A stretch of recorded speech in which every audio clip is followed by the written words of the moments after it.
Hola, muy buen día tengan todos ustedes. Mi nombre es César Garza. Quiero comentarles que yo actualmente estoy compartiendo la palabra en el norte del país, Monterrey, Ciudad Victoria, Reynosa, etcétera. Y bueno, quiero agradecer al hermano Samuel por haberme invitado a compartir con ustedes. Para mí es un honor poder servirles y poder pues compartir la palabra el día de hoy. Muchas gracias por la invitación. Pues bien, vamos a pasar al tema del día de hoy, no antes sin orar, pedir la bendición de Dios. Amado Señor, cuánto rogamos, Padre, que tu palabra venga a alumbrar el entendimiento, a dar mucha claridad acerca de lo que se va a compartir el día de hoy, Padre, y que ese entendimiento traiga frutos verdaderos en la vida de las personas, Señor. Te ruego que me des la asistencia del Espíritu para que seas tú el que hables, que no sea yo, Señor, que seas tú el que me respaldes cada palabra de lo que se va a hablar. En el nombre de Jesús, amén. Hoy vamos a compartir el tema de la oración de acepta a Cristo. Sin embargo, antes de pasar de lleno a este tema, quisiera complementar algunos puntos del tema anterior, del que se vio la semana anterior, que fue el bautismo en agua. Y bueno, vamos a complementar algunos puntos, vamos a concluir este tema del bautismo en agua para poder continuar después con el tema de lleno que nos vamos a meter, que es la oración de acepta a Cristo, que vamos a exponerla según la palabra.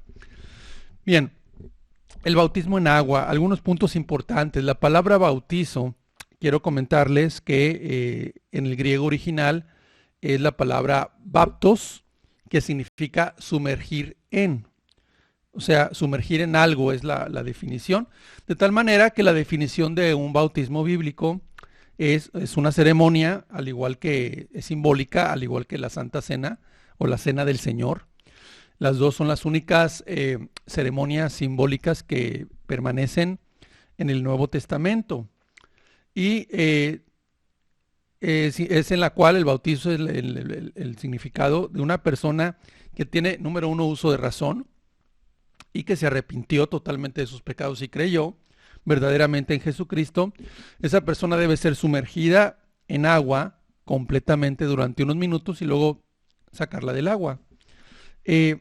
Las condiciones importantes para que una persona sea bautizada, debemos entender que dice la Escritura en Hechos 2:38 que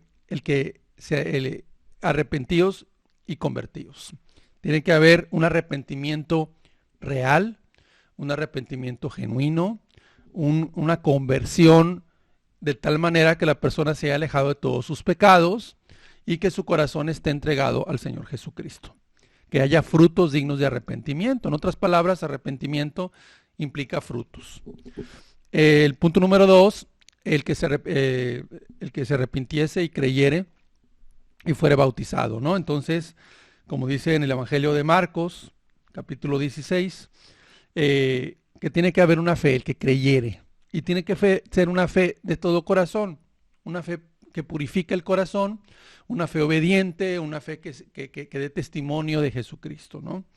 Entonces, esas es las condiciones para que una persona se bautice, de tal manera que si una persona todavía sigue practicando el pecado, no se ha arrepentido, todavía sigue con pecados internos del corazón, sigue esclavo del pecado, es una persona que no es candidata para arrepentirse, porque no es un verdadero convertido. O una persona que su fe no es obediente, que es una persona que desobedece a Jesús, que es una persona que su fe no lo lleva a rendirse a Cristo, a confiar en Él en medio de los problemas. Entonces es una fe que no tuvo fe para salvación, que solamente fue una fe superficial, pues esa persona no es candidata tampoco. Quiero decirte cuál es la forma correcta de efectuar el bautizo. La forma correcta de efectuar el bautizo es que sea un genuino convertido, una persona arrepentida y que crea. Y punto número 2, que se debe de sumergir totalmente a la persona en agua y luego volverla a sacar del agua. En otras palabras, tiene que ser sumergida totalmente todo su cuerpo. ¿Por qué te digo esto? Porque la misma palabra bautizo significa sumergir, y también porque hay textos en la Escritura, por ejemplo, en Romanos 6:4, que hace una analogía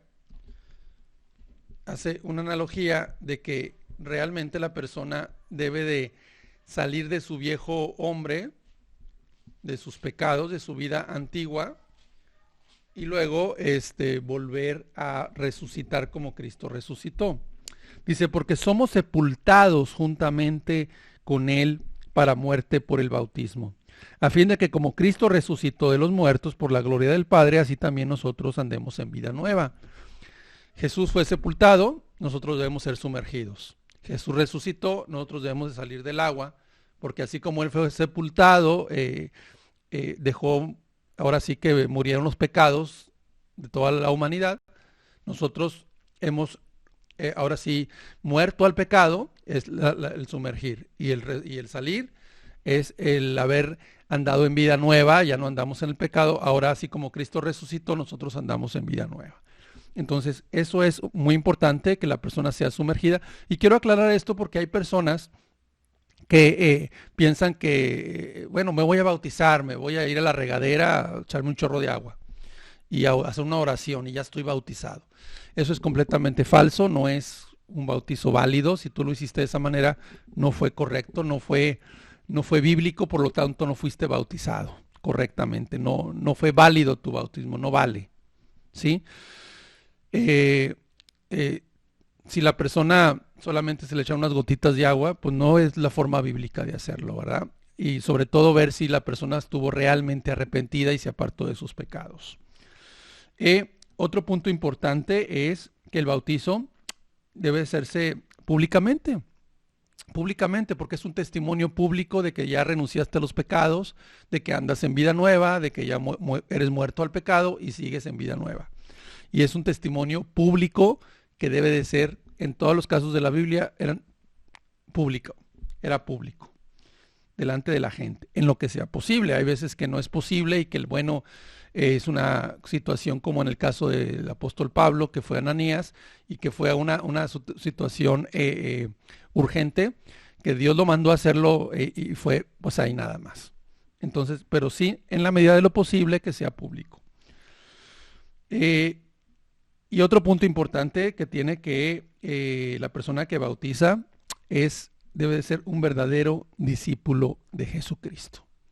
Un verdadero discípulo de Jesucristo. ¿Qué significa? Que no puede ser cualquier persona, no puede ser tú mismo. Tiene que ser un verdadero discípulo aparte que venga a bautizarte a ti. Me refiero a que si está el pastor, debe ser el pastor. Si es un predicador que está a cargo de la congregación, el líder, él debe de ser el que bautiza. Si no, puede ser ahora sí que la persona de mayor madurez, la persona que tenga buen testimonio público. Por ejemplo, en Hechos 22:12, no lo voy a leer ahorita, pero habla de cuando Ananías fue a bautizar a Saulo. Dice que él era una persona piadosa, o sea, una persona entregada a las cosas de Dios. Número 2, daba buen testimonio público. Era una persona de buen testimonio ante todas las personas. No era una persona que andaba fallando ahí, que andaba pecando de vez en cuando, no. ¿Sí?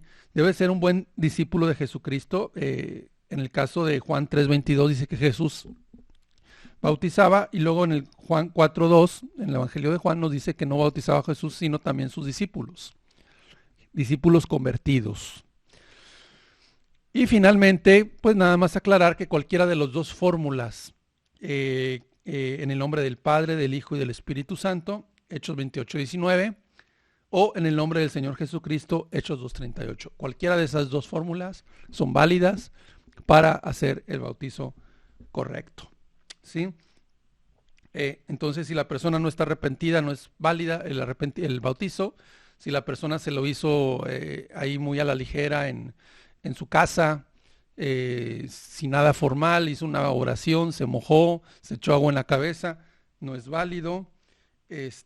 Cuando la persona lo hace por compromiso, tampoco. Cuando la persona la obligaron, cuando era un niño o un adolescente que sus papás lo obligaron a bautizarse, tampoco es válido. Si la persona sigue practicando los pecados, tampoco, y tampoco si solamente fue para ingresar a una denominación. Eso es un error muy grande. Entonces, esos son bautizos que no son correctos, que no son válidos y que realmente pues no valieron. Entonces tenemos que ver primeramente frutos dignos de arrepentimiento y la fe en el Señor Jesús. Amén. Pues bien, ahora vamos a pasar al tema del día de hoy, que es, vamos a hablar a continuación, cambiando ahora sí el tema, la oración del pecador. También se le conoce como la confesión de fe, la oración de acepta a Cristo. Vamos a ver qué es la confesión de fe, que muchas veces se le llama a la persona para que acepte a Cristo, o que se le diga que por medio de una oración acepte a Cristo. Vamos a estudiar el tema a continuación.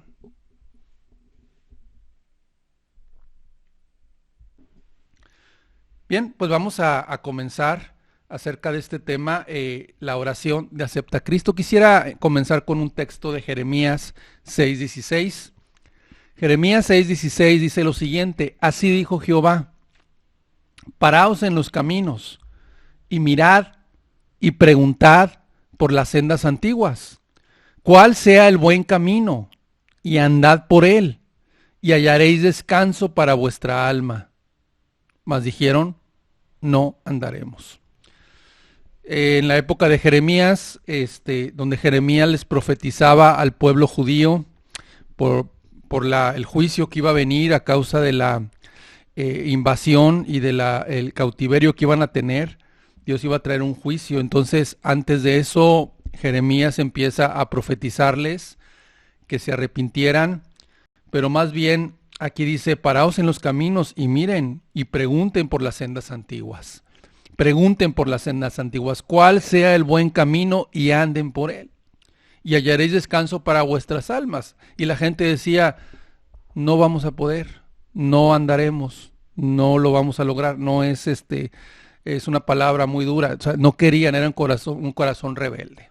Sin embargo, aquí nos habla de que debemos preguntar por las sendas antiguas. ¿Cuáles son las sendas antiguas? ¿Cómo lo podemos aplicar a nuestros días? Bueno, tenemos que escudriñar la Biblia, cómo era en la época de Jesús, en la época de los apóstoles, el evangelio, la salvación. Vamos a escudriñar las sendas antiguas. Vamos a escudriñar aquellos inicios y toda la historia, cómo ha sido también la palabra, cómo se ha predicado y cómo se predica actualmente. ¿Cómo se predica actualmente? Bueno, hoy existen en Estados Unidos, en toda Latinoamérica, en el mundo, hay grandes predicadores que llenan estadios, 5,000 almas, muchas almas que se reúnen o que se han reunido en últimos tiempos, campañas de sanidad, campañas de salvación. Sí, y podemos ver que muchísima gente asiste, sobre todo cuando el predicador es muy reconocido, cuando es muy famoso, cuando se le hace mucha publicidad, ahora en el internet, en la televisión, en las redes sociales, se llenan los lugares, porque viene un predicador muy importante y se han llenado estadios. Bueno, se han hecho estudios también de todas estas personas que asisten y que al final aceptan a Cristo, hacen la oración de acepta a Cristo, ahorita lo vamos a explicar. Y bueno, de todas estas personas que hicieron esa oración, que aceptaron a Cristo en esos lugares, en esas campañas, digamos 5,000, 10,000 personas o más de 1,000 personas, que es un buen número de cantidad de gente, solamente una pequeña parte, un porcentaje muy pequeño de ellos decidieron seguir estudiando la Biblia, decidieron asistir a un culto, a una iglesia, a una congregación. Solamente un puñadito, digamos de 1,000 personas, 50 personas. Estamos hablando de un porcentaje muy pequeño de personas que llegan a congregarse. Ahora, de esas personas que permanecen y llegan a congregarse, de ese solamente un pequeño porcentaje, unos pocos, permanecen más de un año en la congregación. Entonces estamos hablando de una situación en la cual la gente no está perseverando. Estamos hablando de una situación en la cual la gente no está perseverando, ¿sí? No está perseverando. Inclusive de todos esos muchos que decidieron aceptar a Cristo, muy poquitos decidieron seguir en una iglesia y solamente una pequeñísima parte, unos cuantos, podríamos decir, que duraron más de un año en la congregación. ¿En qué consiste la oración del pecador? Bueno, esta oración del pecador o la oración de acepta a Cristo es la creencia que afirma, ¿sí?, que cuando una persona que no conoce a Dios, una persona que es pecador, hace o repite una oración sencilla. Muchas veces se le dirige a que repita después de la persona, después del predicador, que repita las siguientes palabras, ¿sí? Y esas palabras pueden decir: Señor, reconozco que soy pecador, ahora me entrego a ti, ahora tú eres mi Señor, te acepto como mi Señor y Salvador, y después normalmente se le dice que se ponga de pie y se le da la bienvenida al cristianismo. Se le dice que ya es cristiano y que ya tiene su boleto al cielo ganado, y que ya a partir de ese momento se le dice, se le da gracias a Dios por la salvación de todas esas personas que se pusieron de pie y que recibieron a Cristo en su corazón. Es lo que se dice cuando una persona hace la oración del pecador, recibe a Cristo en su corazón. Bueno, eso es lo que se practica en muchas iglesias, en muchos lugares se practica este tipo de el acepta a Cristo, el aceptarlo, ¿verdad? En el que la persona se dispone a aceptar en su corazón, darle la oportunidad a Dios, a Jesús, ¿sí? Darle la oportunidad de que entre, ¿sí? Como si la persona fuera el que tiene la soberanía, o tuviera, la persona fuera una más importante que Dios. Señor, si yo quiero te voy a dar la oportunidad, y si no quiero no te doy la oportunidad. O sea, yo soy el que mando aquí, o sea, yo soy el que digo si te doy o no doy la oportunidad. A ver, si quiero te acepto, y si no, no te acepto. Cuando el que debería de aceptarnos en su misericordia, a ver si Él quiere tener misericordia, es el soberano Dios Todopoderoso. Entonces aquí ya vamos viendo algunos puntos importantes. ¿Dónde nació esta oración? Bueno, la oración del pecador fue desconocida antes de estos grandes predicadores como Billy Sunday, quien comenzó a enseñar esta nueva doctrina en 1930. ¿Sí? En 1930 un predicador llamado Billy Sunday empezó a enseñar esta doctrina. Pero el que la expandió, el responsable de la proliferación, o sea, de que se hiciera pública fue esta novedosa práctica, fue un predicador llamado Billy Graham. Muchos de ustedes han escuchado de él, ¿sí? Y Billy Graham desde 1935 o más adelante empezó a popularizar esta oración del pecador. Antes de esto, ningún cristiano hablaba de él. En el primer siglo nunca se registra, hay registros no solamente en la Biblia, que no se dice nada de la oración de acepta a Cristo, tampoco de los primeros apóstoles, de los padres de la iglesia, que son aquellos que le siguieron a los apóstoles. Hay escritos de ellos donde no se habla absolutamente nada, no se ha encontrado nada relacionado con que una persona pueda llegar a ser salva repitiendo una oración o haciendo la oración de que aceptó a Jesús en su corazón. Entonces no podemos encontrar esta práctica en el Nuevo Testamento, ¿sí?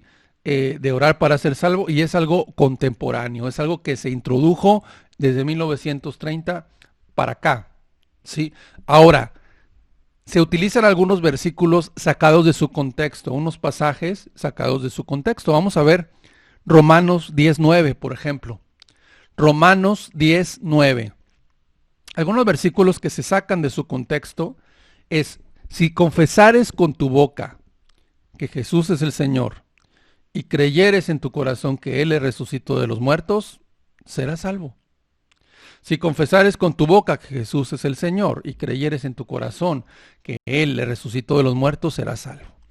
Entonces, basándose en ese versículo, si confieso con mi boca, si digo, Señor Jesús, te acepto en mi corazón, te estoy confesando con mi boca, entonces dice aquí que voy a ser salvo.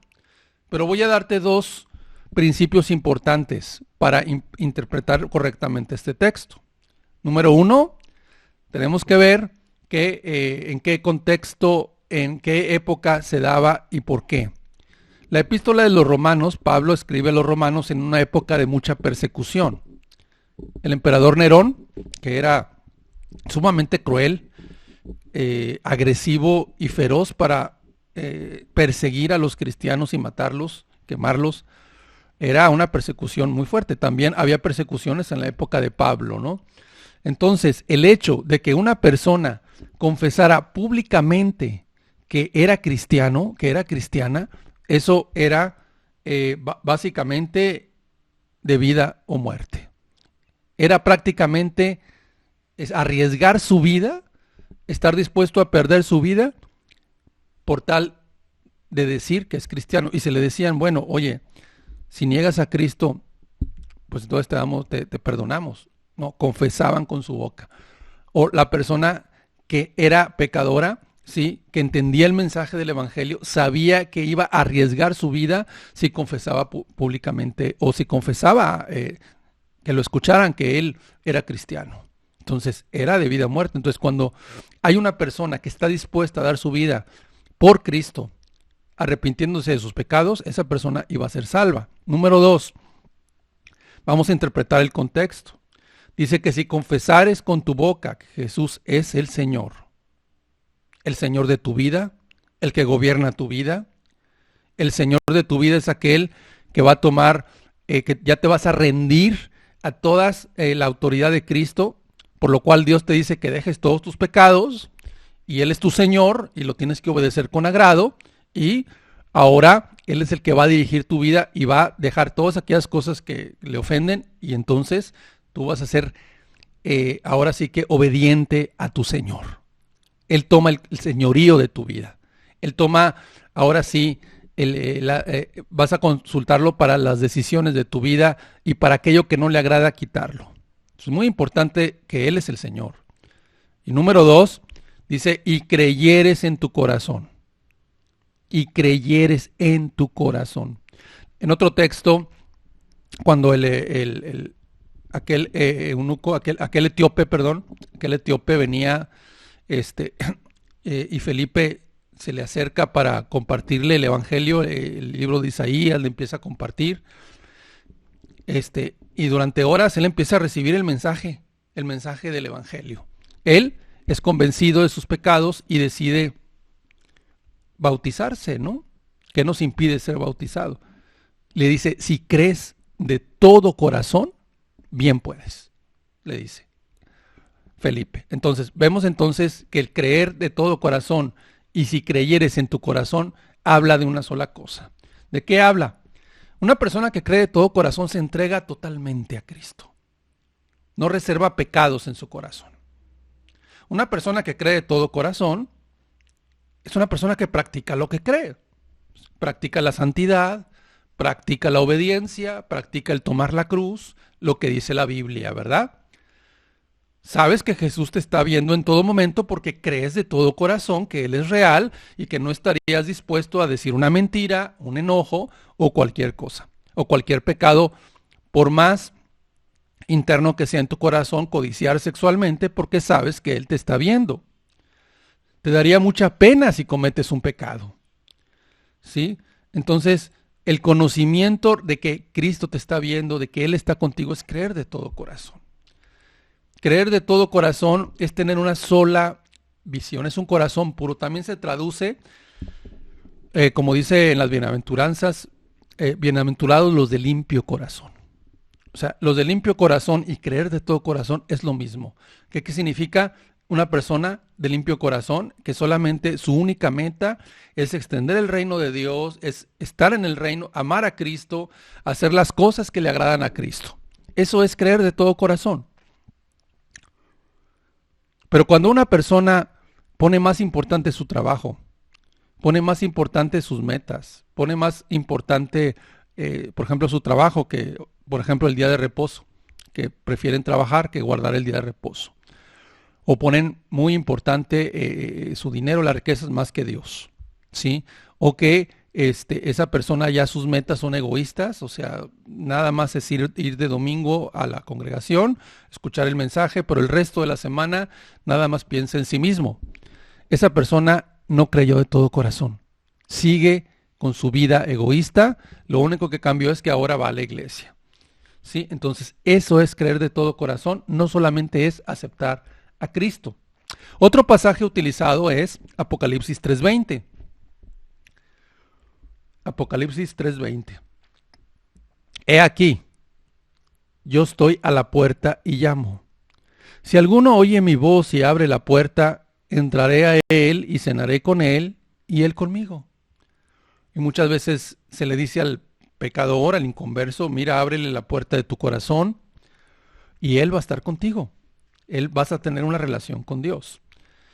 Tenemos que entender, querido amigo, hermano, que estos mensajes de Apocalipsis son dirigidas a iglesias establecidas, a iglesias cristianas que habían fallado, que se habían pecado algunas de ellas. En este caso, esta iglesia había caído en una tibieza, no era frío ni caliente. Pero ya eran personas que conocían el Evangelio y ya eran personas que fueron cristianos. Está hablando a la iglesia, no al pecador, no a alguien que no conoce a Dios. Y siempre tenemos que leer de preferencia todo el capítulo o todo el libro para poder entender bien de lo que se trata. Tan solo en el versículo anterior, en el versículo 19, está llamando al arrepentimiento, ¿sí? Dice, por tanto, arrepiéntete, o sea, sé celoso y arrepiéntete. En otras palabras, aquí se descarta que con solamente una oración la persona va a ser salvo. Se requiere un arrepentimiento radical y nos está hablando a la iglesia, ¿verdad? Entonces no es de que los pecadores van a aceptar abrir la puerta, porque no se está refiriendo a ellos y no se puede quitar el mensaje del arrepentimiento. En Juan 1:12 es otro texto que se usa frecuentemente. Juan 1:12, 11 y 12. Vamos a ver desde el 11. A lo suyo vino y los suyos no le recibieron. Mas a todos los que le recibieron, a los que creen en su nombre, les dio potestad para ser hechos hijos de Dios. Mas a todos los que le recibieron, a los que creen en su nombre, les dio potestad para ser hijos de Dios. Y de una forma como rara, se le dice a la gente, recibe a Cristo en tu corazón, con una oración que le dices que te recibo en mi corazón y te acepto como mi Señor y Salvador. Pero lo que está hablando aquí es muy importante. Está diciendo que Jesús vino a lo suyo. ¿A qué vino? A salvar al pecador, a quitar el pecado del mundo. A eso vino Jesús. ¿Y qué pasó? La gente no le recibió, pero no está hablando de que lo recibieron en su casa, de que no lo recibieron, que no lo saludaron o que no lo dejaron pasar a su casa. Nada de eso. Está hablando que no recibieron su mensaje que él hablaba. ¿Por qué crucificaron a Cristo? Es muy sencillo. Lo crucificaron porque, número uno, él hablaba un mensaje al corazón. Él decía, arrepentíos y creed en el Evangelio, porque el reino de los cielos se ha acercado. Y a los fariseos los reprendía y les decía, sepulcros blanqueados, generación de víboras. A los fariseos les hablaba muy duro. Y también porque él se decía ser hijo de Dios. Él se decía que era Dios mismo, era el Padre, y decían que hablaba blasfemias. Entonces, eso fue lo que no recibieron. Eso fue lo que no recibieron, su mensaje, su propósito. Pero a todos los que le recibieron, ¿sí? No que los invitó a todos a su casa y no. Algunas personas sí comió con Jesús con ellos, como el fariseo, pero aquí está hablando de que recibieron el mensaje de Dios. ¿Y cuál es el mensaje que él vino a traer? Un mensaje de arrepentimiento, un mensaje de fe, un mensaje del corazón, que quebrante el corazón, y que aún los pecados más interiores tenías que de arrepentirte de ellos, y un mensaje de creer y confiar verdaderamente en Cristo. Entonces, vemos cómo no se estudia bien los mensajes y solamente se recibe para justificar y decir, bueno, nada más acepta a Cristo y todo. Ahora, quiero aclarar que no estamos diciendo que todas las personas que aceptaron a Cristo, que nadie pudo haber sido salvo. La mayoría no. La mayoría no es muy difícil que hayan sido salvos, pero sí creemos que hay personas en cualquier parte del mundo en las cuales Dios trató con ellos. Dios previamente ya estuvo convenciéndolos de sus pecados. Y cuando ellos escucharon el llamado, tal vez de pasar al frente y de hacer la oración, lo hicieron con tal sinceridad, con tal convicción, ¿sí? Lo hicieron de tal manera que cambió su forma de pensar, cambiaron sus metas, entendió que estaba siendo un verdadero pecador, confiando en Cristo, y hubo frutos dignos de arrepentimiento. La palabra dice que por sus frutos los conoceréis. Entonces, algunas personas pueden ser salvas solamente con esta oración, pero son escasas, lamentablemente. ¿Por qué? Puedo decir que son escasas porque la gente, la mayoría, como vamos a ver más adelante, hay mucha ligereza a la hora del arrepentimiento y la fe no se ejerce correctamente, como dice el Evangelio, de tal manera que se le da una falsa seguridad a las personas. ¿Por qué lo digo? Porque nunca se había predicado esto. Y aunque sí pudiera haber algunas personas en algún lugar, en algún país, que pudieran ser salvas y que por eso fueron salvas, la mayoría no es así. Y tú lo puedes ver. ¿Cuál fue el mensaje del Evangelio que produce salvación y que lo predicó Jesucristo, los apóstoles, los profetas, los predicadores, todo, desde el inicio? Es un mensaje que incluye arrepentimiento, un verdadero arrepentimiento y una verdadera fe y confianza en el Salvador Jesucristo, el Evangelio. El Evangelio. Eso lo puedes leer en la Biblia de pasta a pasta, en todos los libros de la Biblia, en Romanos, viene mucho eso, en los Evangelios, en el Nuevo Testamento, desde los profetas del Antiguo Testamento hablaban de arrepentimiento. Si tú buscas la palabra arrepentimiento realmente en una concordancia, pues van a ser muchísimas palabras que vas a encontrar. Los primeros 4 evangelios vamos a ver, por ejemplo, Marcos 4:17, decía, arrepentíos porque el reino de los cielos se ha acercado. El primer mensaje que habló Jesús a la gente públicamente, arrepiéntanse. En Marcos 1:14 y 15 también Jesús vino a Galilea predicando el evangelio del reino de Dios, diciendo, el tiempo se ha cumplido y el reino de Dios se ha acercado. Arrepentíos y creed en el evangelio. Son 2 cosas, que la gente se debía de apartar sus pecados, eso es arrepentirse, cambiar su forma de pensar, su mentalidad, darle un giro a su vida de 180 grados, o sea, una vida completamente opuesta a lo que vivías. Si eras un pecador, si eras una persona entregada a tus pecados, es dejar los pecados y empezar a hacer lo bueno. También creer es una confianza que te lleva a obedecer. En Lucas 13:5, Jesús clamó a las multitudes y les dijo en la segunda parte, antes, si no os arrepentís, todos pereceréis igualmente. O sea, les estaba llamando al arrepentimiento. Entonces, él no se refería a Jesús a sentir un poco de remordimiento por haber hecho algo malo. Tampoco a hacer la oración de acepta a Cristo, porque eso no viene aquí. ¿Sí? Ni siquiera quería decir que nos apartáramos de ciertos pecados escandalosos. Es decir, no quiere decir que la gente, si es un adúltero, un borracho, un ladrón, un narcotraficante, va a dejar de hacer eso, pero se va a quedar con pecados como la lujuria, como la codicia, la murmuración, la amargura. ¿Por qué? Porque cuando te quedas con esos pecados habla de que ni siquiera tuviste un verdadero arrepentimiento. No habla de eso la Biblia. Jesús no está dando que se moralice la gente o que sean más buenos consejos para que sean mejores personas. Jesús hablaba al corazón.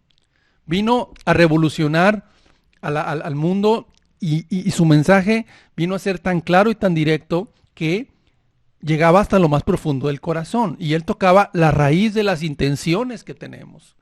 Cualquier otro personaje de cualquier religión te habla nada más por encimita. que seas una persona buena moralmente. Pero Jesús vino a hablarte hasta la raíz de tus pecados, hasta lo más íntimo y profundo. Entonces, esto habla de un cambio de mentalidad. Habla de un cambio de mentalidad. También los apóstoles predicaron este mensaje. Por ejemplo, en Hechos 2:38, Pedro les dijo, arrepentíos y bautícese cada uno de vosotros en el nombre de Jesucristo para perdón de los pecados y recibiréis el don del Espíritu Santo. Fíjate que lo primero que dice Pedro, arrepiéntete. Ya que tengas un verdadero arrepentimiento, frutos dignos, bautízate. ¿Por qué? Porque primero es arrepentimiento, no primero es bautizo. Y luego se levanta y delante de 5,000 personas dice, así que arrepentíos y convertíos para que sean borrados vuestros pecados y que vengan a la presencia del Señor tiempos de refrigerio. Entonces está hablando los apóstoles como Pedro. Pablo también predicaba por el templo y por las casas que se arrepintieran. Pablo era un hombre que predicó arrepentimiento y fe. Sí, Pedro, Pablo, todos los apóstoles, Santiago. Inclusive en la historia, después de los apóstoles, sus discípulos se llamaron padres de la iglesia. Ellos, los que siguieron predicando el mismo evangelio del arrepentimiento, de la fe, de la confianza. Lo puedes ver en los escritos que ellos tenían, ¿verdad? También en la historia se han levantado predicadores que se han convertido muchas almas. Y lo que no paraban de predicar era arrepiéntete. Grandes predicadores como Juan Wesley, un hombre que se salvaron y se convirtieron muchísimas almas, pero no dejaba de hablar de una forma radical, dura, de que arrepiéntanse y luego confíen en Cristo. ¿Sí? Que Él tendrá misericordia si te acercas, ¿verdad? A Él. Jonathan Edwards, Carlos Spurgeon, todos estos predicadores que fueron reconocidísimos en la historia, no dejaban de predicar el arrepentimiento y la fe. Muy bien. Ya que nos quedó claro que la oración de acepta a Cristo no es bíblica, que algunos pasajes que se están promoviendo, que se dicen, están fuera de contexto, no están bien estudiados, no están bien interpretados, no está bien lo que se aplica a la oración de acepta a Cristo. Entendemos que Dios debe tener misericordia de un pecador. El pecador, Dios manda a todos los hombres que se arrepientan. O sea, Dios es soberano, Dios es todopoderoso, Dios si quiere te quita la vida y si quiere te la da. Y Él manda, que es un mandato divino, que la gente que está en pecado, no que si lo quiere aceptar o no, no que si Él decide recibirlo y abrirle la puerta de su corazón, no es para el pecador eso. No, está mandándoles a la gente que se avergüencen de lo que están haciendo. Se les demanda que se arrepientan, dice en Hechos. Dice, Dios manda a todos los hombres en todo lugar que se arrepientan. No que si quieren aceptarlo, no. El que los debe de aceptar es Dios. Él es el que debe de darles una oportunidad para que se humillen y se arrepientan. Él es soberano, Él es Dios, Él es el Rey, Él es el Señor. Nosotros somos los que hemos pecado, los que hemos fallado y debemos de venir ante Él humillados para que Él tenga misericordia de nosotros. Bien, ya que entendimos esto y que el mensaje es el arrepentimiento y la fe que se ha predicado durante toda la época desde Cristo, desde el Nuevo Testamento, Antiguo Testamento, hasta lo que se debe de predicar el día de hoy, vemos lamentablemente que esta doctrina de acepta a Cristo y la oración del pecador ha traído consecuencias. ¿Qué es lo que produce en las personas el acepta a Cristo? Lo que produce en las personas el acepta a Cristo es una conversión falsa. Es una consecuencia de ser ligero al acercarse a Dios, ¿sí? Y creer que con una sencilla oración o con pasar al frente y creer que con los puros sentimientos que tenemos, que muchas veces es un sentimiento donde siento un poquito de llanto, remordimiento, ya con eso soy salvo. Cuando debería de ser un frutos dignos de arrepentimiento. Entonces, hay una conversión falsa, lo que sucede. Tito 1:16. Profesan conocer a Dios, pero con los hechos lo niegan, siendo abominables y rebeldes, reprobados en cuanto a toda buena obra. Fíjese bien qué tremendo es esta palabra. ¿Cuánta gente da mal testimonio por causa de esto? Da mal testimonio. Dice, profesan conocer a Dios, se dicen que son cristianos en su trabajo, en la escuela, donde quiera que están, pero hacen tantas barbaridades.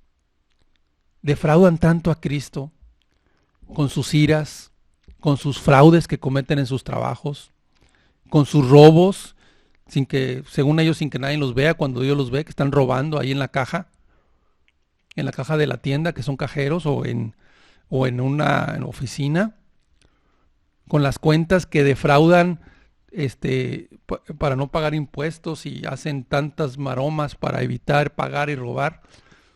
¿Cuántas cosas hacen realmente?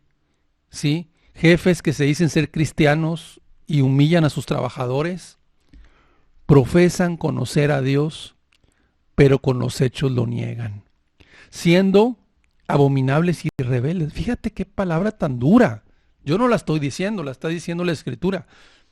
Esas personas Dios las ve como abominables y rebeldes. Es lo que dice ahí. Y no solamente eso, sino que dice reprobados en cuanto a toda buena obra.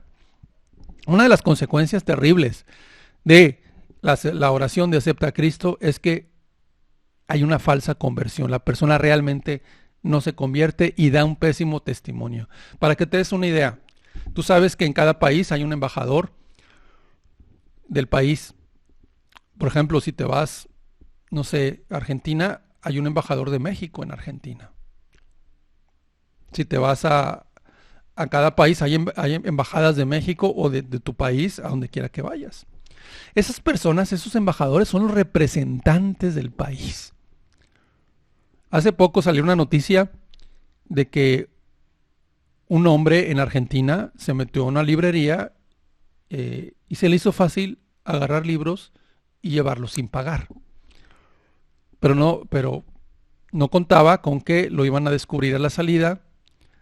Y cuando le pidieron sus identificaciones y quién era, resultó ser un embajador de México en Argentina. O sea, ¿te das cuenta? Después salió en las noticias, en el internet, de que este hombre había robado libros, dando una imagen a todo el mundo de que si el embajador es así, así es el país. Son ladrones, son corruptos. En México, en el mundo, muchos países nos ven como, lamentablemente, como un país corrupto. La mala fama que tiene. La palabra dice que por sus pecados, o sea, las naciones, el pecado es la vergüenza de la nación, dicen Proverbios. O sea, la vergüenza de una nación es el pecado. Entonces, vemos cómo la vergüenza de nuestro país es la corrupción y en este caso se dio a notar como un embajador representante del país que representaba aquí robó libros. ¿Qué sucede cuando uno dice la Biblia que somos embajadores de Cristo? Y como embajador de Cristo representamos lo que viene siendo Jesús y su palabra y delante de la gente estamos dando mal testimonio. Es un pésimo testimonio y pésimo idea de lo que representa Cristo, se le estamos pisoteando su nombre. Entonces, eso es lo que es lo que sucede, ¿no? Ahora bien, A.W. Tozer, uno de los muy buen predicador y una persona que hizo libros y que habla un evangelio verdadero, dice, yo opino que decenas de miles de personas, si no millones, dice, han sido conducidos a algún tipo de experiencia religiosa al aceptar a Cristo y no han sido salvos. Fíjate lo que dice él. Dice Tozer, algunos de ustedes han leído sus libros, que él opina que millones de personas en el mundo han sido conducidos solamente a una experiencia religiosa al aceptar a Cristo. Sintieron bonito, sintieron tristeza, sintieron poquito ahí un sentimiento, aceptaron la oración y hicieron la oración, pero no han sido salvos, dice. Otro personaje muy importante, el doctor D. James Kennedy, habla en Estados Unidos. La gran mayoría de los miembros de las iglesias en los Estados Unidos hoy no son cristianos, dice. Lo digo sin el menor temor de equivocarme. Me baso en la experiencia empírica de 24 años examinando miles de personas. Un hombre que ha dado consejería a miles de personas se da cuenta que la gran mayoría de ellos en los Estados Unidos no son cristianos. En otras palabras, no hay diferencia entre la iglesia y los pecadores. O sea, entre la iglesia y los que están fuera de ella, no hay ninguna diferencia. Y estas estadísticas, te voy a dar unas de Estados Unidos porque realmente en México no se hacen estudios de esto. Pero bien puedes saber que en México no es muy diferente a lo que se predica en Estados Unidos. Viene toda la corriente de Estados Unidos, viene a nuestro país, de las iglesias que se predican muy parecido allá. Dice que el 62% profesaban una relación con Jesucristo. ¿Sí? Pero de esos 62% que se entrevistaron, el 91%, o sea, 91 personas de cada 100, eran personas mentirosas. Eran personas que mentían regularmente. Luego, unos ateos lo que hicieron fue investigar cómo eran los cristianos y encontraron que hay una asociación que se llama Barna Research Group. Esta asociación realmente dice que 1 de cada 4 estadounidenses han vivido al menos un divorcio. El cristiano nacido de nuevo tiene más probabilidad de pasar por un divorcio que los no cristianos. Entonces está diciendo que realmente estas personas, los cristianos no funcionan, el cristianismo no funciona porque 1 de cada 4 se divorcian en Estados Unidos. Entonces, tal vez en México no sea lo mismo, pero sí hay mucho mal testimonio y mucho realmente pecados que dicen mal de un cristiano, ¿verdad? Entonces habla de que no hay mucha diferencia entre un cristiano y una persona pecadora de cualquier que no conoce a Dios. ¿Qué más produce? Vamos a ver qué más produce doctrina de acepta a Cristo. ¿Sabes qué produce? Produce un arrepentimiento superficial.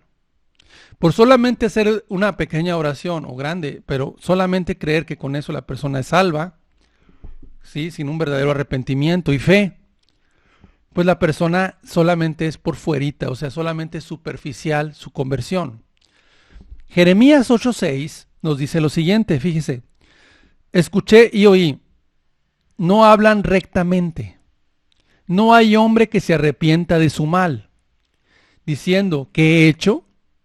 Cada cual se volvió a su propia carrera como caballo que arremete con ímpetu a la batalla. Entonces, fíjate lo que dice la gente en la época de Jeremías. Dice, no hay hombre que se arrepiente de sus pecados. Y no hay gente que diga, bueno, ¿qué he hecho? He hecho tanto daño a Jesucristo.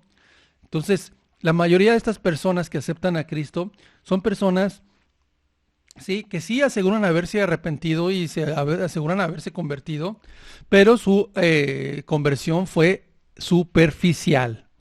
En otras palabras, no profundizaron en su vida. No se pusieron a ver lo que hicieron delante de Dios. No se pusieron a examinar sus pecados para ver cuánto ofendieron a Dios, que es lo que incluye un arrepentimiento. Estar avergonzado por entender cuánto ofendiste a Dios durante toda tu vida y cuántos pecados. O qué pecados te acuerdas de todos aquellos que ofendieron a Dios. No se pusieron a ver eso.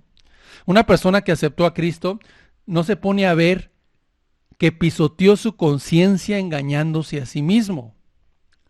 ¿Sí? Que muchas veces se está engañando a sí mismo y no se pone a ver tampoco cuánto mal testimonio dio y a cuántas personas tropezó con su mal testimonio. Y si esa persona no fue religiosa anteriormente, no se pone a escudriñar qué lo llevó a pecar, qué lo llevó a realizar todos esos pecados y por qué fue un adúltero, por qué lastimó a aquella persona, por qué robó, por qué se convirtió en esa persona y por eso la persona no se pudo arrepentir. Nunca vio ni entendió que sus pecados hicieron mucho daño a la gente. Entonces, lo que una persona realmente hace con la oración de Acepta a Cristo es que no puede ver ninguna de estas cosas. ¿Qué más produce? Produce que no se vuelvan a Dios de todo corazón. ¿Sí? En otras palabras, como hablábamos en la oración en Romanos, que dice, si creyeres con tu corazón, que Dios le levantó de los muertos. ¿Qué significa? De todo corazón. Entonces, eso significa, vamos a ver lo que dice también Jeremías 3:10. Jeremías 3:10 nos dice, con todo esto, su hermana, la rebelde Judá, no se volvió a mí de todo corazón, sino fingidamente, dice Jehová. Muchas veces cuando la persona acepta a Cristo, solamente es fingido, solamente es superficial, solamente es una persona que fingidamente se convirtió al cristianismo. ¿Por qué? Porque muchas veces hizo cambios parciales. ¿Qué significa?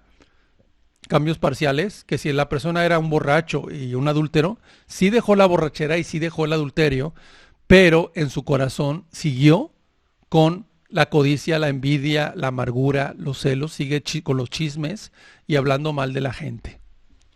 ¿Eso qué significa? Que solamente fue parcial. Nunca profundizó en su vida, ya es lo que te explicaba hace rato. Fue una persona ligera, que no se arrepintió. Fue ligero para pasar y para orar y por lo tanto la persona no dio frutos dignos de arrepentimiento.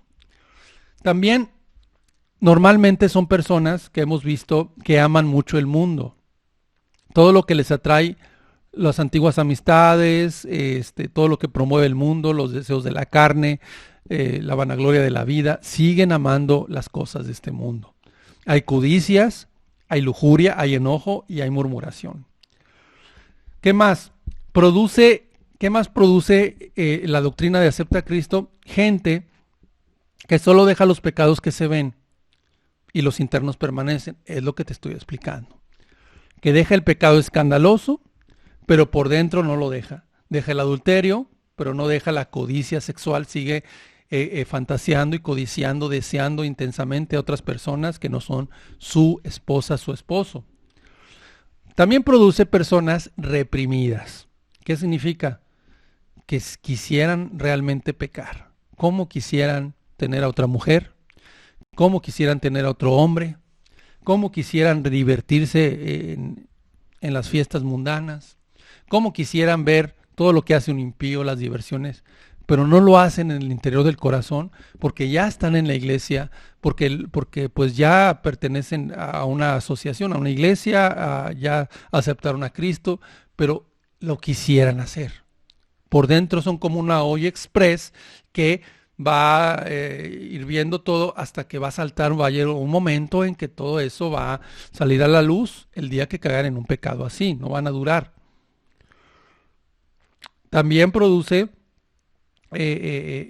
personas que son gravosos los mandamientos. Dice la palabra en 1 de Juan que para el cristiano, el Hijo de Dios, los mandamientos no son gravosos. Es un deleite orar, es un deleite leer la Biblia, etcétera. Pero ay, qué pesado, tengo que tener un devocional, tengo que predicarle a la gente, tengo que hacerlo y no me gusta. Me es gravoso. Entonces, eso es lo que produce estas falsas conversiones, ¿sí? Es una persona que produce personas que se creen buenas personas, se creen cristianos, se creen buenos, porque no hacen nada. Yo no asesino a nadie, yo no he matado a nadie, yo soy una persona que no hago mal a nadie, he quedado bien con todas las personas. pero por dentro está lleno de pecado. Mateo 25:35 habla fuertísimo Jesús, dirigido a los fariseos que tenían este tipo de conducta, o sea, que eran así de este tipo de personas. Ay de vosotros, escribas y fariseos hipócritas, porque limpiáis lo de fuera del vaso y del plato, pero por dentro estáis llenos de robo y de injusticia. Fariseo ciego, limpia primero lo de dentro del vaso y del plato para que también lo de fuera sea limpio. Fíjate, Jesús reprendiendo duramente a los fariseos con palabras tremendas, palabras durísimas, porque eran solamente lo de afuera, era lo que limpiaban de sus vidas, y lo interno del corazón lo dejaban en sus pecados. Muchas personas se apoyan también en la gracia. Dicen, es que por la gracia de Dios, pues ya estamos en la gracia, y la gracia nos ayuda pues a caminar con Él, y aunque pecamos, pues ya estamos bajo la gracia. Y ya no, Dios no ve el pecado porque estamos bajo la gracia. Pero ¿qué dice la palabra? Examinemos juntos Tito 2:11. Porque la gracia de Dios se ha manifestado para salvación a todos los hombres, enseñándonos que, renunciando a la impiedad y a los deseos mundanos, vivamos en este siglo sobria, justa y piadosamente. Dice que tiene la gracia, pero sigue en pecado, amando el mundo, dando mal testimonio. Esa persona no tiene la gracia de Dios. La evidencia de que andamos bajo la gracia es que renunciamos al pecado, renunciamos a los deseos mundanos y vivimos una vida de santidad, una vida de obediencia a Dios. ¿Qué más produce lamentablemente este tipo de doctrinas de aceptar a Cristo y de pasar al frente a aceptar al Señor y Salvador sin arrepentimiento? Produce esclavos del pecado. Dice Juan 8:34, Jesús le respondió, de cierto os digo, que todo aquel que hace pecado, esclavo es del pecado. Querido amigo, una cosa es ser hijo y otra cosa es ser esclavo. La palabra de Dios nos dice que el que hace pecado es esclavo del pecado.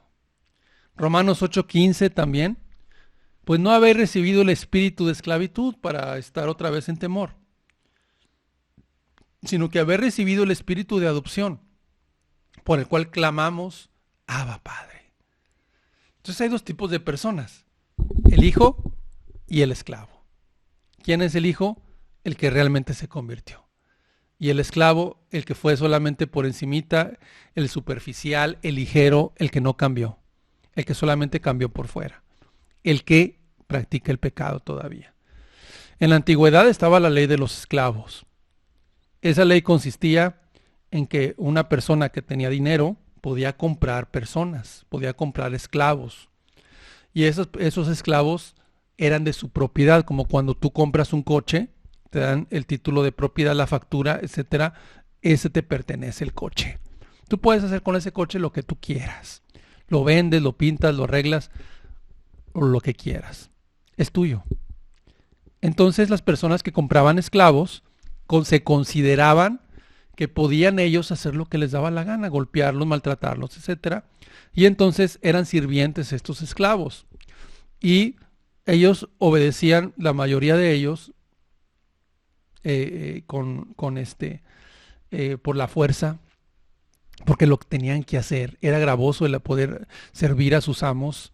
Lo hacían de mala gana, lo hacían por obligación. Si quisieran, ellos quisieran estar libres, yo quisiera estar libre, quisiera estar realmente fuera, no quiero, mira cómo me tratan aquí. Ese es el espíritu del esclavo en el cristianismo. Él quisiera estar en el mundo. Y hay otro tipo, bueno, están los hijos verdaderos de ese señor, que lo querían, se amaban, él quería a su hijo quería a su papá, y se le pedía algo a su hijo, bueno, sí, papá, con mucho gusto, y lo hacía porque quería mucho a su padre, y era una relación de familia que había entre el padre y el hijo. O a lo mejor un esclavo que lo trataba bien su amo, y quería estar con su amo, y era su amigo su amo. Bueno, en ese caso también un verdadero hijo, se trataba como un verdadero hijo. Así es el hijo en el cristianismo. Es una persona que ama estar con Dios, desea estar con Dios y no quiere irse al mundo. Es una persona que le agrada todas las cosas de Dios y es un deleite para él el poder servir a Cristo. Termino diciéndote y preguntándote, a raíz de esto que hemos estudiado, ¿cómo fue tu conversión a Cristo? ¿Cómo fue? Ponte a pensar el día que te convertiste. Ponte a pensar ese día en el cual, si fue una ocasión en la cual tú te pidieron que aceptaras a Cristo en tu corazón. ¿Aceptaste a Cristo? Tú me dirás, sí acepté a Cristo, hermano. Pero, ¿cómo es esa oración de acepta a Cristo? ¿Cómo sería?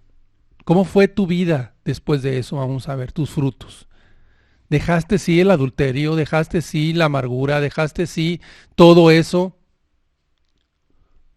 pero por fuera, tus frutos de afuera, ¿cómo son? ¿Cómo son esos frutos?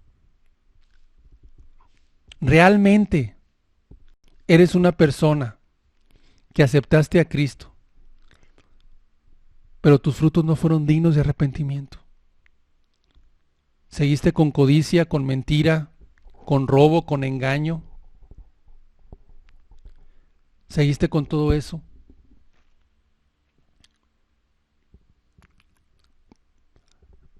¿Eres una persona que aceptaste a Cristo? Sí, pero sigues todavía con la murmuración, con el chisme.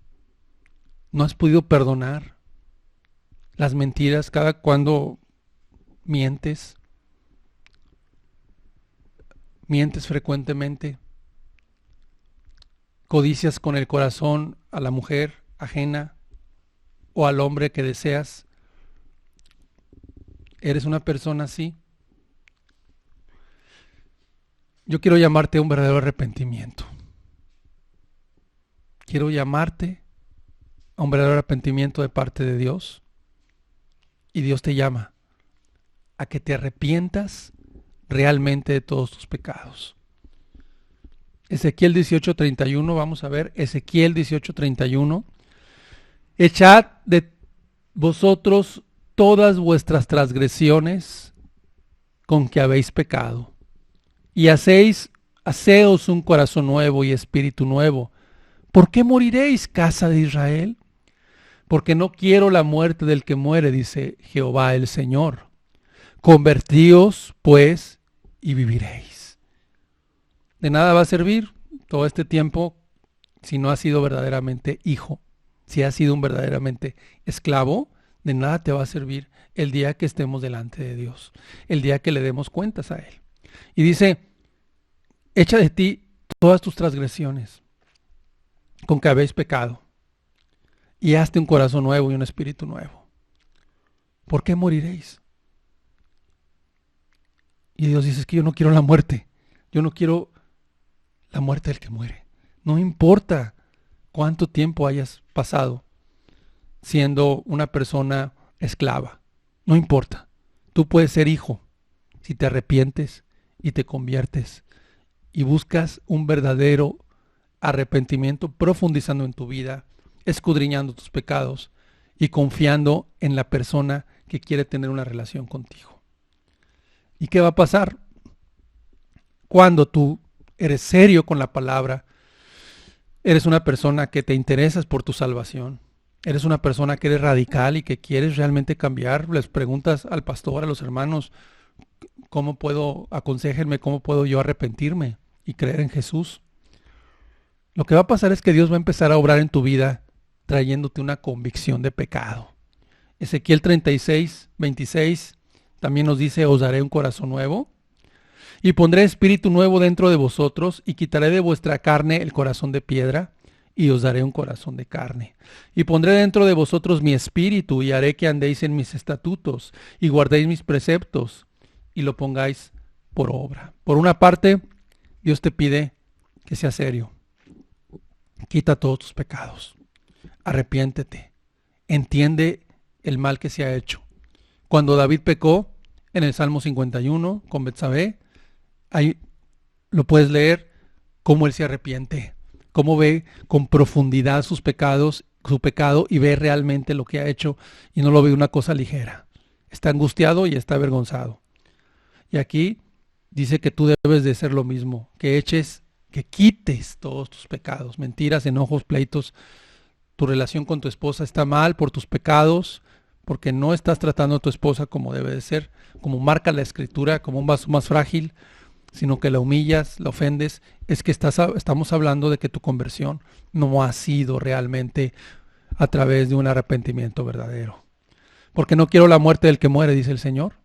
Y si tú haces esto y empiezas a ser serio con Dios, el Espíritu va a venir y te va a convencer y va a tratar contigo y va a empezar a ponerte un corazón de carne. Y va a empezar a tratar contigo. Te va a enseñar a confiar. ¿Y qué es la verdadera confianza que debes de tener en el Salvador y una verdadera salvación? Que Dios te bendiga. Con esto concluimos la reunión. Vamos a orar. Vamos a hacer una oración. Señor Jesús, hoy te pido por cada persona, hombre, mujer, joven, adulto, que está escuchando, Padre. Anciano, niño, cualquier persona que nos esté escuchando el día de hoy, Padre. Y que haya hecho una oración de acepta a Cristo y que sus frutos no fueron dignos de arrepentimiento, Padre. Y que su vida parece más la de un esclavo que la de un hijo, Padre. Te ruego que tu Espíritu Santo lo convenza de pecado y que lo lleves a un verdadero y genuino arrepentimiento, porque tú no quieres la muerte de ellos, Señor. Te pido que haya una verdadera salvación en las personas, en el nombre de Jesús. Amén. Amén. Que Dios te bendiga. Me dio mucho gusto poder compartirte la palabra. Espero que se haya reflexionado y que puedas pues tenerla en tu corazón, meditarla. Y pues agradezco el que hayas puesto tu corazón y tu atención en esto. Que Dios te bendiga mucho. Estamos para servirte y con esto despido la predicación.